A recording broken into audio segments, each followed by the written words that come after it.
Hello ladies! For today's video, mayroon tayong client na nag-walk-in from Manila at namimili na siya ng design na gusto niya.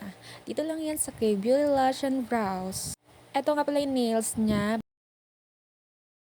Pagkatapos nga, nilagyan ko na ng soft gel tips at chinip ko na ang nails ni Madam. At ito na nga siya nung natapos, bogs. Diba? Plain lang pero cutie. Ang galing din pumili ni Madam ng kulay, bumagay sa skin color niya, 'di ba?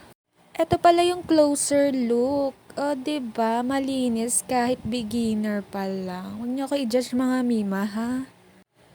At makikita mo nga mukhang masaya si Madam sa kanyang new nails and lashes. Nagpa-lashes nga pala si Madam. 'Di ba? Package na. Ito nga pala yung ginawa kong lashes sa kanya. And ito si Madam, happy sa kanyang nails and lashes. Nagpa-lashes din pala yung friend niya. Pagkatapos umalis na si Madam at meron pa akong walk-in client. Diba? Kinareer ko na talaga. Piercing artist naman tayo for today's video. Okay. Mid and upper lobe nga pala yung pinapiercing niya. Pagkatapos nun, yung isa naman yung kasama ang ating binutasan. Regular client ko nga pala sila guys sa piercing. Ako rin gumawa ng double helix at lobe. Next piercing naman natin is low helix. Ayan, kailangan mataas pain tolerance mo guys. Ako din nag-piercing ng double helix niya. And that's it. And next naman natin is nail extension na naman. So, pinakat ni Madam ang kanyang nails. Gusto niya soft gel. Pa-cute pa yan.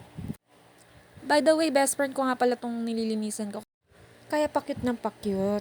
After ko nga i-nail prep, nilagyan ko ng soft gel tips at shinape ko na rin. At itong design nga ang napili niya. Ayan, diba? Sticker lang yan guys, pero mukhang hand paint. Yeah. Diba? Pag di ka marunong mag-drawing, mag-sticker ka na lang. Why not coconut? Always on my mind. Da da da da da da da da da da da. Ito pala yung closer look niya, guys. Bakit na naman siya? Si auntie talaga pabida. Charis. Okay. Talagang hindi mawala yung ngiti eh. Nagpan-lashes din pala tong aking kaibigan. Diba? Ang ganda. Kinumpleto na talaga ang pagpapaganda. Pak! Sino ka dyan? Ang ganda, diba?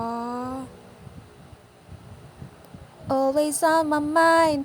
Da da na na na na na na na na na na. At pagkatapos na pauwi na nga siya at nakita ko yung boyfriend niya, gandang-ganda sa kanya. Day, sino ka dyan? Clap-clap yan. Pag-uwi.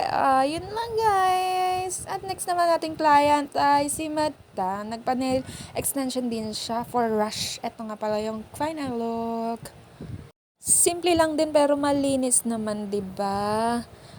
Bigla ang walk-in nga lang to si Madam pero mag-uwi niya may nails na. Pagkatapos meron ulit tayong nails client. At ito'y regular client ko si Madam. 'Di ba? Pagkatapos niya ito na yung natapos. Ano daw? Napagod na ako talaga mag-voice over. Wala na akong masabi. May pakinang-kinang tapos may beads pa yun ang closer Para sa akin ang cute kasi hindi naman ako magaling mag-nail art. Nagpa-lashes din pala si Madam. Yun lang guys. Thank you for watching. Please follow me.